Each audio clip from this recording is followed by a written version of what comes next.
गौमङ्गलं गौमातमङ्गलम् ॐ गौमङ्गलं गौमातमङ्गलम् सूरमुनि ऋषि जपे जापमङ्गलम्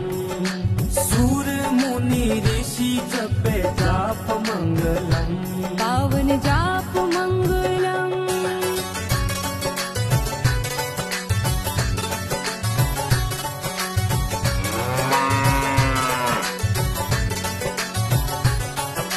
कोटि कोटि देव गौ अङ्गमङ्गलम्